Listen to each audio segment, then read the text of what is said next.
listening to the 10 Questions with the Musical Mind podcast with your host, Peter Harris.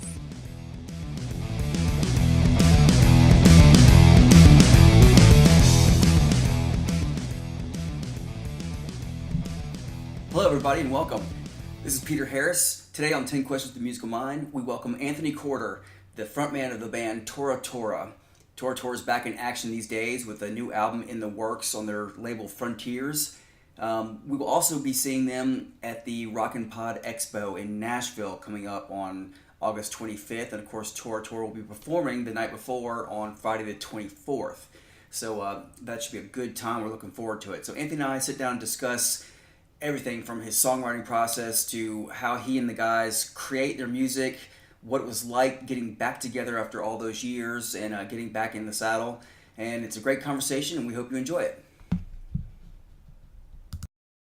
All right. Hi, Anthony. How are you today? Hey, what's happening, man? Yeah, it's great. It's great to talk to you. Man, it's really nice to talk to you too. I really appreciate you taking time to talk to me for a second. No problem. I'm calling you from all the way over the other side of Tennessee. I'm in Knoxville. Man, yeah, that's a nice area. My school there, my sister-in-law went to school there. So yeah, we spent time up there. Yeah, it's pretty. Yeah, it's my wife's from here. I'm originally from Atlanta, but we've been here for a long time now. Yeah. So you've got a lot going on. Before I dive into the questions, I want to go over. You're going to be at the Rockin' Pod Expo in Nashville on the 25th, August 24th and 25th. Right. Friday, the August 24th is a pre-party. It's going to be Ron Kill, a guy named Greg Mangus, who's an incredible vocalist, real good friend of mine. He's got a Greg Mangus All-Stars going. Yeah. And Tora Tora, of course, and then Angel is going to be there. So we're super at the show. It's a great venue. This Mercy Lounge in Nashville, so it's an amazing place. And we're looking to see a lot of our friends there, man. We want everybody to come out. So we appreciate you letting us plug out. Oh, yeah, definitely. I mean, I'm looking forward to it. It's going to be a lot of neat stuff there, and then seeing everybody is going to be great. Going into your creative process a little bit, I want to ask you a few things. Like, you've been around for a while, and it's got to be exciting getting back in and writing new music with the bandmates. Is there any significant difference in how you write this time around? Like you're projecting a new album next year, right? Yeah, we're actually in the process of recording right now. I'm headed down to Memphis tomorrow night to start vocals. We've already tracked 11 new songs. Awesome. 2 weeks ago, the guitars and bass and drums sound amazing. We're working with a guy named Jeff Powell, who's a real dear friend of ours. We've known him probably for 20 years, 25 years. He was an assistant engineer on Wild America. Yeah. He worked at Ardent Studios. And for the people that don't know anything about Tora Tora, we were based out of Memphis, Tennessee. And everything that we'd ever recorded or worked on was done out of Ardent Studios. It's on Madison Avenue downtown, Midtown Memphis, excuse me. I'm in Nashville. But those guys were amazing. They were our introduction into the music industry. And there was a guy named John Fry who was kind of he owned the business. He started it in his grandmother's sewing room when he was 14 years old. And he built into this huge influential studio, man. I mean, they had everything from Stax Music to Zeppelin 3 to Allman Brothers, ZZ Top, Leonard Skinner, REM, Stevie Ray Vaughan. I mean, the list, you could go on their site and see all the people that's recorded there. But he was amazing, man. He had a huge influence on us as a group. And then with me personally, as I went into the business side of the music industry professionally, he had a profound effect on me. So, but Jeff was part of that core group. He was part of the group. He was young like us, except he was in the engineering side instead of being in the music side. And so he worked on Wild America with us. It was one of my favorite recording projects that we did. And so he knows us really well. He's kind of like a fifth member of our band. We have, jokes that have lasted for 30 years that we're still talking about and experiences that we went through together. So we're just like on top of the world. I mean, get a chance to have been friends for 30 years and to have had the opportunity when we were little to just take off and go see the world together, like a little group of Vikings. And then all these years later, have an opportunity to go in and just see what it feels like. And what you kind of said a minute ago about what's the process like and all that, we were kind of wondering too. we've remained friends, and we've done one-offs for many years, and fly out dates and all that kind of stuff. But a few years back, we started talking about, what would it feel like? We had released some previously unreleased recordings that were kind of some of the outtakes that didn't make the major record sessions, and so we were kind of nervous. We didn't know what it was going to sound like, and but don't worry, it's only a matter of time before my dog starts barking too. So all right, I'm laughing. I've got a labradoodle in there. It's kind of crazy about something that's outside right now, but anyway, we were kind of nervous too. We were thinking about the process, and but with something really comfortable about all of us being together. We had kind of grown up together. We learned to play together and became better on our instruments as we grew up together and touring. I mean, right after our first record, The Surprise Attack, we stayed on the road for about 2 years off that Walk and Shoe single and Guilty and Phantom Rider. We were out. Right. And when we came back from that tour, we were completely different, musicians and vocalists and all that. I mean, we had kind of hammered the road out, and, we were doing like 11 nights in a row. And I mean, the bass and drums were tight. I mean, it was unbelievable. And so we had grown together, but we went through that process together, and that kind of it doesn't go away. You get with each other and you kind of go, oh yeah, man, I kind of remember how I did this. Now It's kind of comfortable. And we were kind of jittery on the first, couple of times that we got together, but we had all kind of woodshedded like ideas and put back things in case we ever did. And what I was kind of leading to a minute ago was a couple of years ago, we were talking about, what would it feel like maybe to get in and do something. And Patrick, our bass player, kind of went through some health issues. He was diagnosed with cancer. It scared us really bad, especially at our age and the kind of lifestyles that we led when we were little. You know, when you start thinking about all that kind of stuff. But anyway, I think the timing was right for all of us to get together. And he got a clean bill of health. And we said, hey, man, let's just go in and let's kind of capture where we are right now as a group. And it's, we're spending some more time together. We're doing some more shows together. And all that kind of led to us starting to talk about, hey, man, we were doing some shows and we were like, it'd be nice to add a few new tunes in here, just to see what it feels like. And man, dude, I'm telling you this, I know I'm in that when you're a creative person, that's like whatever your latest thing is, you're most excited about it.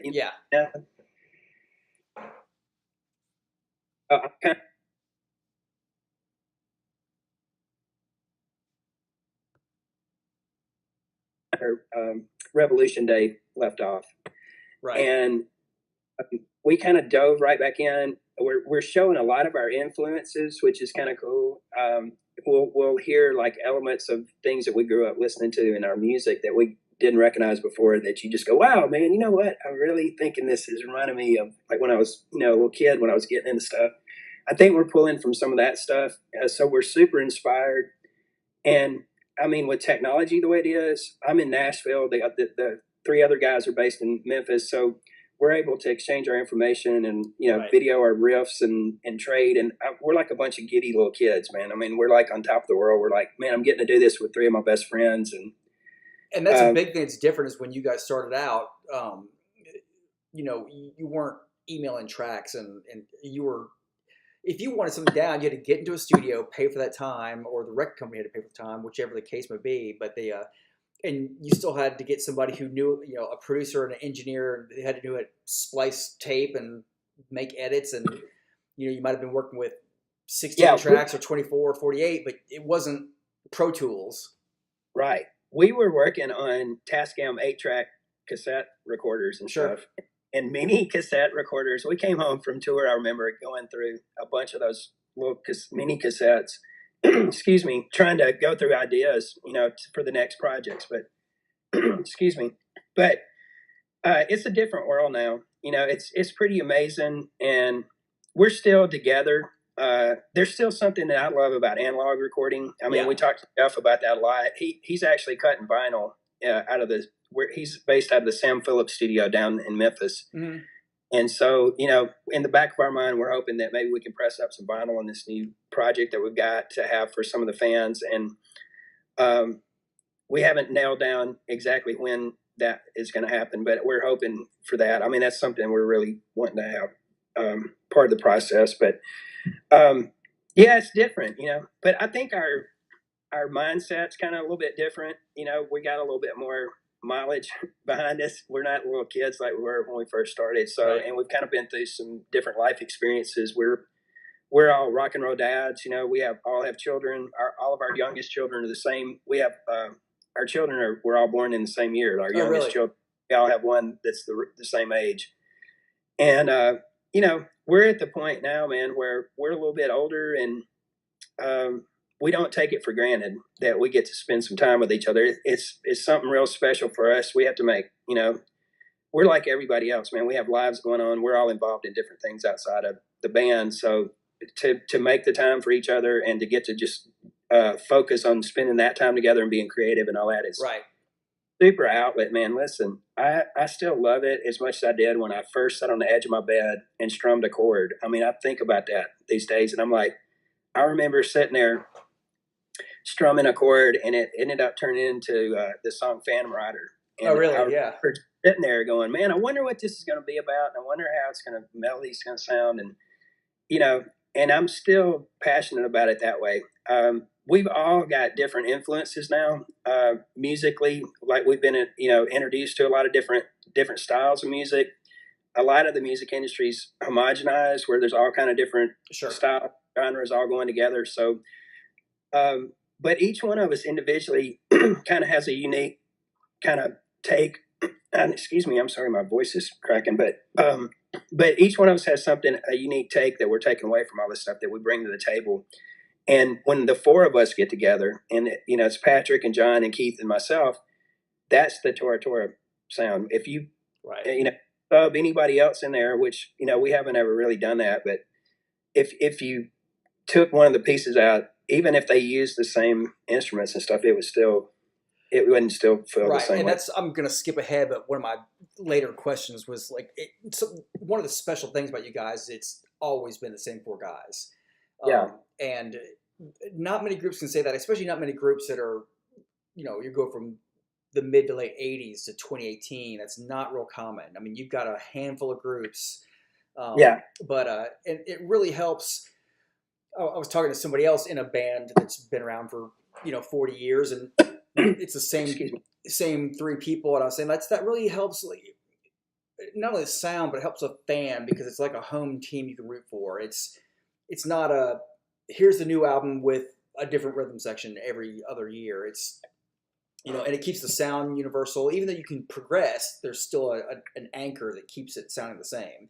I mean, Keith could play something he's never played before, but it's still going to be his sound. So yeah, we're pretty excited. I mean, it's funny when we go to do rehearsals and stuff. Keith and them still rehearse through some of their same equipment, that we used. Really? And so when I hear that, I close my eyes and I smell like stale beer and cigarettes, and I'm like, dude, I'm 18 years old. This is awesome. Right. And I start singing, and I realize I'm like, a little bit further down the road. I'm like, oh yeah, now I'm back, in reality. But there's something about it. They've all got their own sounds. Keith's using some different heads and stuff at rehearsal lately, just, from a creative standpoint of getting different sounds, stuff like that for this project. But I mean, it still sounds like us. The funny thing was Jeff, the producer guy, saw us. We did a benefit for Patrick back in 2016, like in August, around this time, about 2 years ago. And it was a fundraiser for his medical bills. Right. And people get up on his behalf and speak. And it was like this guy named Mike Lynn. He ran a venue called the New Daisy on Bill Street. And it's where we grew up. It was about 1,000-seat theater.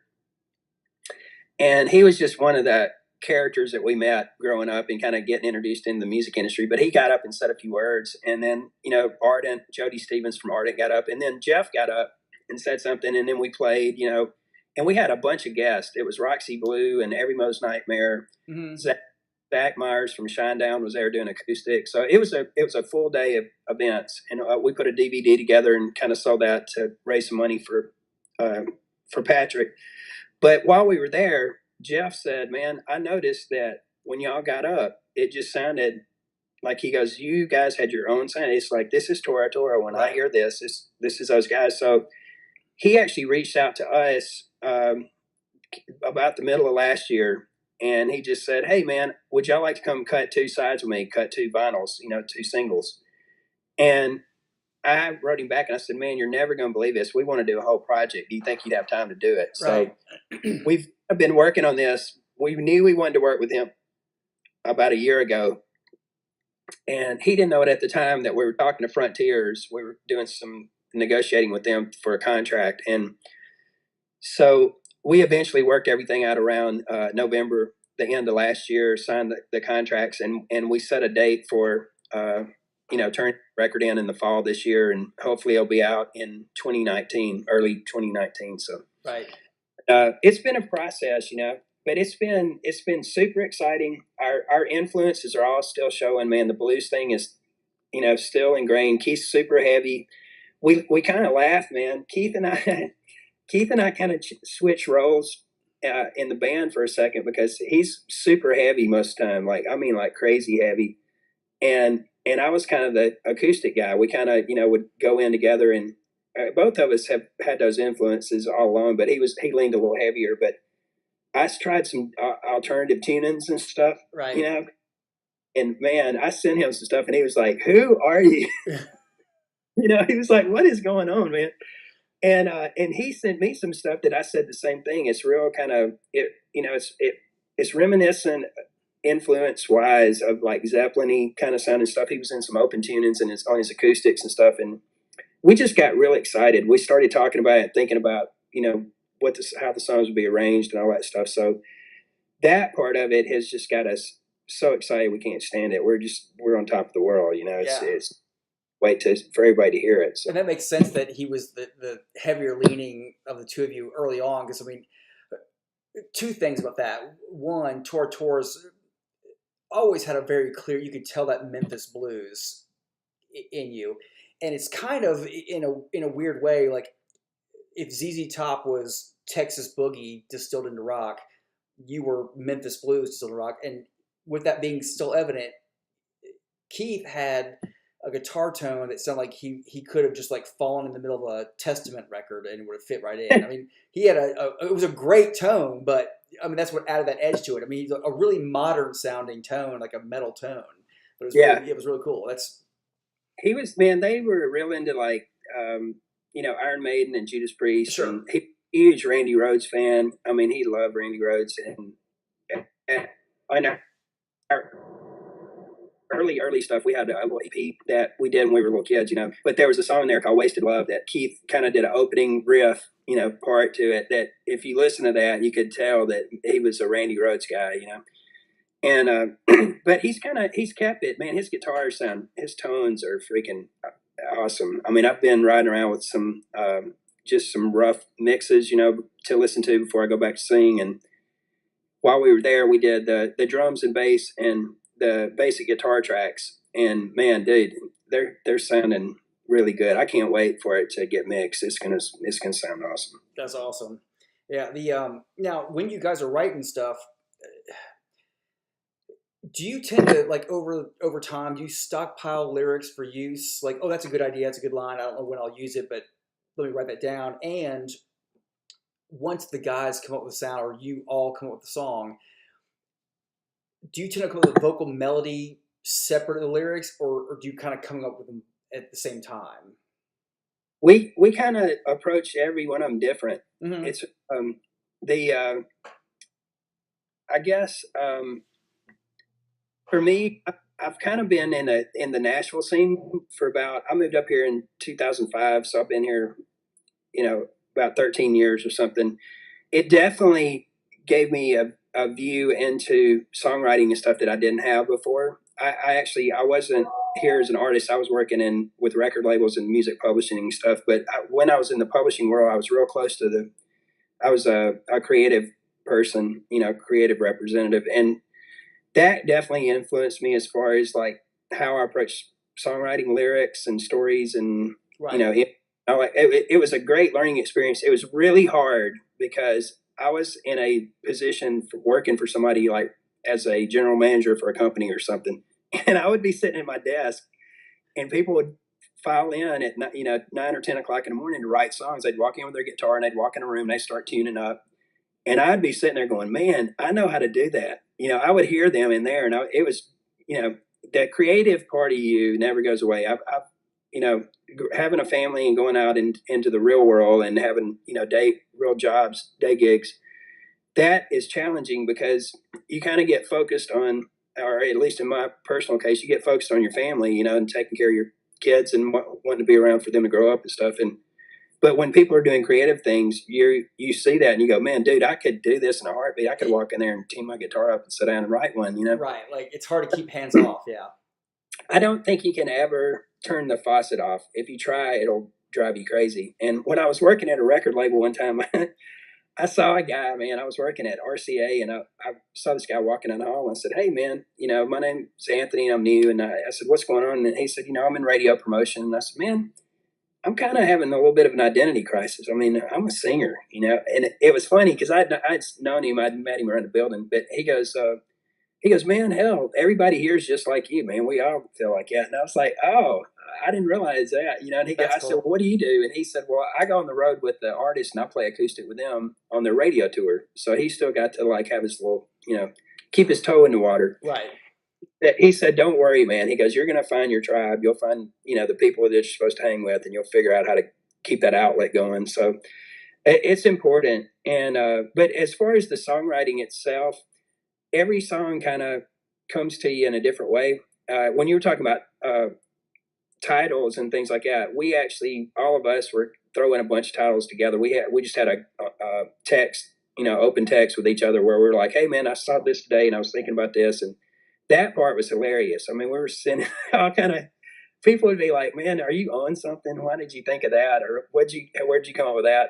It was so fun. It was real creative. And we captured a couple of really good titles, and I actually used some of the titles that they had sent me for the lyrics and some of the songs. I was like, man, I really like that concept, and it goes with this idea that we've got. And but every song, man, musically and stuff, sometimes it's a riff that Keith's got that he'll send to me, and sometimes I'm singing a melody and we'll go figure it out. And Sure. Then other times it's, we kind of come up with everything right on the spot and do it. And then other times, like even now when I'm talking to you, I'm going to do some of the final vocals. I've switched from just two weeks ago the melodies in the chorus and changed the lyric. And I mean, I kind of talked to Jeff. We're doing this really on the down and dirty, man. We went in, we're going to do the tracks quick, and then I'm going to sing quick, and then we're going to wrap this thing up. And but I told them, I said, I'm going to work on it, man, until we turn it in to the record company. I'm going to keep, tweaking it. And one thing that's, really blown our mind is when we were doing those early records, the Surprise Attack, Wild America, and the stuff that ended up turning into Revolution Day. Right. We would block a studio out for 8 weeks, and we'd take a week to get drum sounds. We'd change heads and pieces and parts, and we'd switch every amp and try every guitar. And I mean, man, when we think about it now, it's just a different world now, how you record and how you go, approach the way you want to do your project and everything. Back then, it was amazing. We had budgets, and, there was physical product being sold, so you could kind of cover those budgets and stuff. And, but some of those records, we worked for a year on Surprise Attack, just writing songs. We'd write kind of like they do in Nashville. We didn't know this concept because we were in Memphis, but how they do demo sessions here, we'd go in and cut 4 or 5 songs, and then we'd pick the best one out of that, and we go, okay, here's the bar. All those other ones, let's just wipe them off the map. And this is where you either got to beat this one or it's not going to make it. Okay. And that was our approach when we were young. And this approach. Revolution Day. I'm curious about this because I know a lot of times I'll hear artists like, oh, I never listened to my old stuff. Having Revolution Day, when it came out so many years after you recorded it, was it great to hear it, or did you listen to parts and go, ooh, I would have done that differently, or I wouldn't have? Does that make sense? Yeah, no, it totally does. We were actually. It's kind of like seeing an outfit you wore 20 years ago and seeing. Yeah, we were actually super excited. Keith called me when we were doing the project, and he listened to the guitars, and he said, man, it sounds like I cut these yesterday, is what he told me when he was listening to the mix. And he goes, I can't wait for y'all to hear it. And it's we're super proud of that product. that project. There was it was kind of a dark time for us, man, to be real blunt with you, because we had a lot of success on Surprise Attack. Wild America didn't do quite as well, but we stayed on the road, and A&M was super supportive. They were like, man, we don't want to go home. If we're not opening for some great headliner, we'll just do clubs. We don't care. We want to go see the fans. And we took off, and that's what we did. But when we came back for Revolution Day, A&M had sold out to another company. They had sold to Polygram. Right. And a lot of our voice had kind of shifted. Some of our actual staff that was on the road with us had shifted territories and all that. So we were kind of seeing a little bit of a change within the corporate structure of what was going on. But the big blow to us was the guy that had signed to us had signed Soundgarden and Extreme. And so he had two super massive hits. I mean, the More Than Words, and then the Soundgarden was doing Black Hole Sun and all that.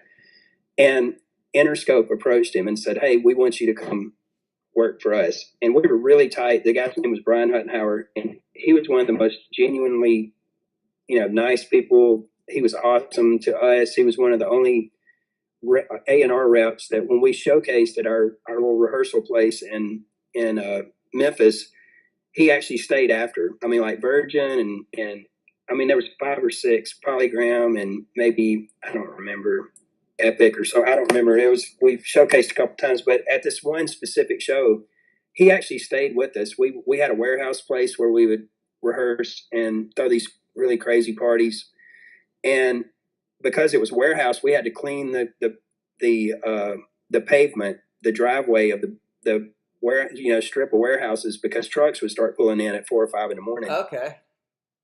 And so we would put a big 50-gallon drum in the back of John's pickup truck and ride around and pick up all the beer bottles and pizza boxes and all that crap out of the parking lot. And that guy, Brian, stayed. He rode around in the parking lot with us and talked to us. And we were like, when we sat down at the table, we had done a production deal with Ardent Studios, and they were shopping us to all the majors. And so when they set us down at the table, they were like, well, what do y'all think about the other night? We were like, man, we love Brian. We want to talk to that guy. What label is that? And he was like, well, that's A&M. And we were like, well, that's the people we want to talk to. We want to go talk to those guys. That's a good reason as any. I mean, it was really awesome. But he came to us, and he and Keith, our guitar player, were really close. And he came to him, and he just said, hey, man, this is an offer. Like, I would work for this my whole life to get an opportunity to go, work for this other company. It's everything I'd ever want in a gig. And he said, I'm going to take it. And so when he said that, we freaked, we were like, oh my God, that's our voice to the corporate wheel, is this guy, Right. Everybody's an A&R person nowadays. And I don't mean to diminish the role, but because of technology and everybody's online, searching through data and content and all that stuff. Back then it was a major representation for you at a company. I mean, the head of a big record label may not even know who you were, because they were signing people. They had so much money going on because of physical products and all that. You gotta have an advocate to. Yeah, they would have multiple people in the pipeline that were kind of almost in the similar vein as you. And if you didn't stick, they just shoot another person out and see what's going to happen. So we panicked, and we were like, get everybody in the studio. Let's do some recording. At that time we were feeling the pressure of having those big budgets, and the music scene had shifted. The alternative rock and all that kind of stuff, it kind of started kicking in, where they were having massive success. So it's putting the pressure on us as a band, just to say, hey man, we want to still stay us. We don't want to change our sound or anything, but we want to go somewhere different than we had for Wild America. So that record was it was kind of dark, honestly, like putting it together, but we really enjoyed the process. It was still super creative and all that kind of stuff. It was a pretty wild trip through there. And to hear it like years later, when what you were asking, I didn't mean to get way off the subject, but it was pretty interesting to hear, like, the concept and everything of where we were kind of seeing ourselves at that. It was a good picture, I think, of where we were. Yeah, and it's neat. It's not every band can say, like, write it and complete a project and then have it released so many years later we can listen to it in its finished form. And what had already been mastered and everything? Was it ready to go back in? It didn't, and that was one thing that we were worried about legally. We didn't want to get in trouble with anything with A&M. So the things that we had weren't. It was the demos that we had cut for that record. And what happened was somebody had leaked one online that was kind of off a cassette or something. Right. But it was on one of the file sharing things, but the tempos were wrong. We could tell that it was off a cassette, like it was sped up a little bit. And we were like, man, we got to all talking. And we're like, you know what? We ought to just get the songs and let's just put out a version that's right. Let's just mix it and stick it out. And so at least if it was out, we'd have a fair representation of it. But it didn't ever get to the mastering stage. We had cut probably, I don't know, 60 songs or 50, at least 50, maybe 60. And we did this for every record.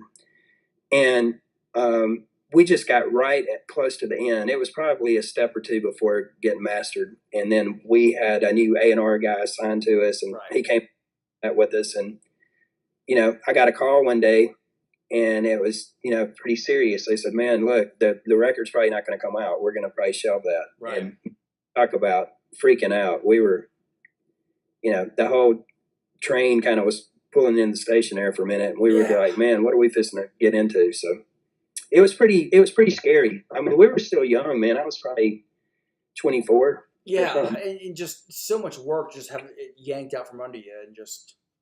Yeah. But I mean, listen, I don't want to paint it doom and gloom. We freaking rode the lightning, man. Keith and I remember us riding around. We were cutting grass for a living. My mom was a real estate agent, and she would give us some properties. And we were around with lawnmowers in the back of his truck, man. That he bought a truck so we could, haul our gear around, our music gear, and then our stuff for the lawn service. And we were saying, wouldn't it be crazy, man, if we could record some music in the studio? And the next thing we knew, we were in the studio doing this little EP. Because you won that Battle of the Bands, right? Yeah. And then we just said, man, wouldn't it be crazy if we got some record people interested or something? I mean, we were just like this big sky dreaming, just looking at the clouds, didn't have a care in the world. And all of a sudden they said, hey, you're gonna do some showcases, man. We got some people coming. And the next thing we knew, we were signed, and we were like, oh my God, man, we're actually gonna do this thing. And we would look at each other and go, can you believe we're getting paid to go do this? We're going to go play our music for a bunch of people we've never met before and go travel the country, man. This is great. Yeah. And that was the one wild thing. We had never traveled or anything when we got signed. We had always been based out of Memphis. And so when we took off, man, I'm telling you, the first place we went was Manhattan. And the A&R guy flew to Memphis and got in a van, a 15-passenger van with us. And he said, I just want to ride with you just to see your face when you see the lights in New York the first time. And it was incredible. It was, I mean, to this day, it was still one of the greatest memories, so. But, man, we shared a lot of different experiences together. And, looking back on it now, the way everything kind of lined up and played out, I think it happened the way it was supposed to. It was hard to hear that from people back then. I remember when I was getting dropped. There was a soul singer that was on Bill Street named James Govan, man. This dude, he was about as big around as a match. He was tiny, but he could sing, man. He sang like Otis Redding and Al Green and all this. And he had a band with horns in it and a B3 player. And I would always go down there and have drinks with him and talk to him. And I just thought he was cool. I thought he was awesome. He always had a little drink and had about 3 or 4 chicks hanging around him. And he was sitting in a booth at the bar, And I remember I went down there and found him when I found out. And I asked him, I said, man, what am I going to do, man? My record label's going to go away. And he said, man, you're a singer. You're going to keep singing. You're going to put another project together. And and it just kind of put a calm on me for a second. I mean, I was in a complete, I was flabbergasted and just having an anxiety fit, but he was like, man, you just got to chill out. This happens. And he was pretty seasoned. Right. He probably was about half cocked when he was talking. But he'd had ups and downs and Yeah. And, but I don't know, after I talked to him, I was like, man, you know what? I'm still going to it's going to hurt for this to happen, but I'll be okay. Right. So it was pretty wild. But. Now after those hiatuses, before you got together, Bombs Away and stuff like that, I think you mentioned a little bit about this, but had you guys all stayed in playing shape with those extended hiatuses, or did you have to get together and be like, okay, we're interested in doing something, give me a month to get Yeah, back and playing? we Too? stayed in touch with each other pretty often. There was a little bit of, our families being raised and all that stuff where we kind of get out of Sure. focus of each other. But we would do one-offs. I think when we really started kind of coming back was about 2008. We went out and did Rocklahoma, just Right. kind of what it felt like and just to see what it would be. Most of our stuff was done regionally or locally to Memphis because that's where we launched out of. And we knew we could always go there and it was like a family reunion. I mean, we knew everybody there. So, but yeah, about 2008, we started saying, let's make sure we stay in touch with each other and make some time to get together and see each other. So that was about 10 years ago that we kind of, I think there was one portion of time there between like right after we got dropped and probably like 95 to maybe 2000, 2001, where we were kind of in different places. I kept singing. Keith and John and Patrick had kind of stepped away. Patrick kind of got back in and started playing with some other musicians and stuff. And then he and I eventually got back together and played some stuff outside of the Tora Tora stuff. But we were all still connected. We were all still checking on each other. And we never had one of those, just complete blow up and break up and fall out and all that kind of stuff. There was an issue where like John said, I haven't touched a drum set in 8 years. There was never like that. Yeah, well, I mean, I think he was still knocking around and playing. I think got focused on their personal lives. It was kind of like, man, I kind of need to just catch my breath, man. For about 6 years, we didn't stop. I mean, if we weren't on the road, we were home writing and recording and working. And right. I mean, I don't know, that's something, from a Tora Tora thing that that was pretty humbling. I went from like playing big arenas and opening up for people to, being in a little bar where I was kind of background music and playing my acoustic and, and people were like, why is this guy in here making racket? I'm trying to drink, and I'm like freaking, going, oh my God, man, what's going on? These people are, angry or somewhere bad in their life. I don't know, but so many people went through that. I mean, guys who were big stars just were back to, and that had been a bitter pill to swallow. Yeah. It was pretty wild. But listen, the one thing about it is I love music, man. Mm-hmm. I mean, I don't care if it's one person sitting here with me or if it's me by myself or if you're, 50,000 people. I mean, there's an instant gratification to being there with a big group of people and them singing your songs back to you. I love that part. But it's about how music touches you, man. Sure. I mean, I don't know how to describe it. I've taught classes and done all kind of things where I was trying to talk to people and tell them, and I said, man, I don't really know how to describe it to y'all because my family, my mom, her side of the family was very musical. They were like, we were from the Delta in Mississippi. We were like porch pickers, and they would sing gospel. She played piano. They played guitars and sang harmonies together, and we did everything from country to R&B to rock and roll to you name it. And they would sing and play it, but they never did it for a living. I was the only one out of the whole group. And it was pretty funny. I mean, I had to walk in and tell my family, when I was about 17, I said, hey, I'm joining a heavy metal band. I'm quitting high school and I'm fixing to go, jump in a van and take off across the country. And I was like, books aren't going to be able to teach me this. I got to go try this myself. And, when in retrospect, it seemed like a lifetime until like the end of senior year or whatever it was, but it was only, probably a month or a couple of months or whatever it was. But funny? I was like bound and determined. I was like, I know this is what I want to do. But I guess the point I was trying to make is they had kind of ingrained that love of music in me from a very, very early age. And they had a huge influence on me. I didn't realize how big it was until I got away from it. And I, realized, I was like, man, wow, they really, really shaped me and made me love music, man. I mean, I'm one of those people that if you're talking to me and I get on the elevator and there's music playing, I start listening to what song it is or what is that instrument or, you know what I mean? I can't help it. I just want to listen to it. And so anyway, it was humbling, but at the same time, I was like, man, you know what? I love it, man. If there's somebody around here that wants me to pick and play for them, man, I'll jump up there in a heartbeat, Yeah, that's talk about music. I don't play anymore, and I'll pick it up every once in a while. But I played guitar for a while, and I remember I lived in Nashville for a while, and every band is amazing musicians in Nashville. Yeah. And this would have been about 18 years ago, and Third and Lindsley, the bar there, and I know it. Reggie Wooten used to play. Yeah. Victor Wooten's brother. Oh man, he's awesome. And his whole band was just stellar. Yeah. And we'd go there every Wednesday night back then it was, and he'd play. And my buddies were like, Reggie would be like, anybody plays guitar, get up here and jam with us. And my buddies were like, get up there, Pete. And I'm like, you're freaking crazy if you think I'm getting on stage and playing guitar next to Reggie Wooten. Like, you're fucking high. I remember those Wednesday nights. I bet we were in there at the same time. We might have been in there at the same time, yeah. That's right. Yeah, I do. Yeah. That's fun. Yeah, that was great. But I was like, yeah, there's no way I'm getting up there next to him. But here's a random question for you. Big gig coming up. You've got laryngitis for a night. No possibility of singing. What singer would you like to see fill in for you for Tora Tora for one night? Like oh my God! Like what would be like? That's an honor to have them.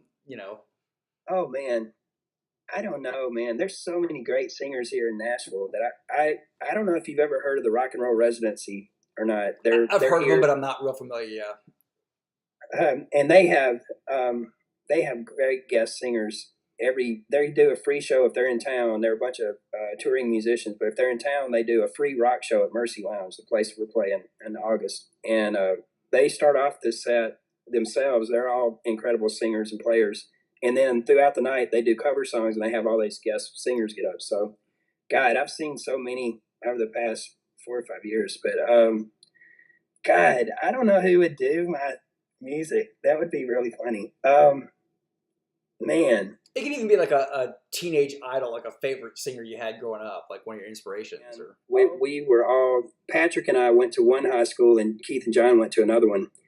And so when we played a show, there was like this built-in audience. It was all these young kids. We didn't have anywhere really to go watch music underage, but if we did an all-ages event, there would be a huge crowd there for us immediately, right from the get-go.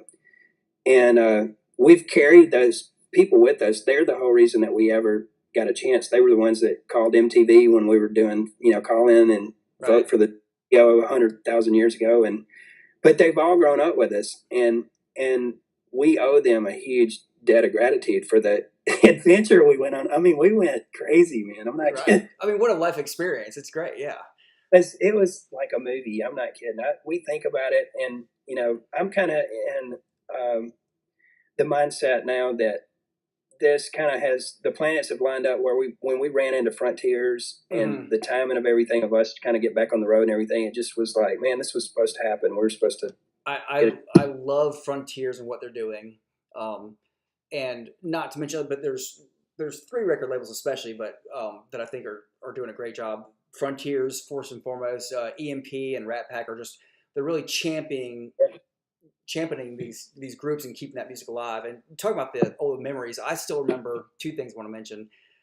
Remember being back at probably senior in high school with your album, and I had Riverside Road in my town, and I can still remember in my old like 81 Volkswagen Scirocco pulling on the Riverside Road, and Riverside Drive would start on the tape, and for whatever reason that random memory sticks in my head. But funny, man. Yeah, but and one of my followers, listeners, asked me to tell you. He said, make sure that Anthony knows that Tora Tora fans are out there in 2018, and we're looking forward to hearing new music from you. So he wanted me to pass it on. So. And thank you so much, man. We can't wait to share the music, and we're going to give you guys a bunch of behind-the-scenes stuff over the next few months. I'm thinking if everything goes correct, our schedule and everything, hopefully we'll have a song out this year, and then the record will drop in February. So great. We're hoping that's going to be the case. As far as we know, that's where we're headed right now. So awesome. Sounds great. Well, I appreciate so much you calling in, and it's such a pleasure to meet you and talk to you. Person, we'll have to get together when you get here. So absolutely. Yeah. I've got your number. I'll shoot you a text, or whatever.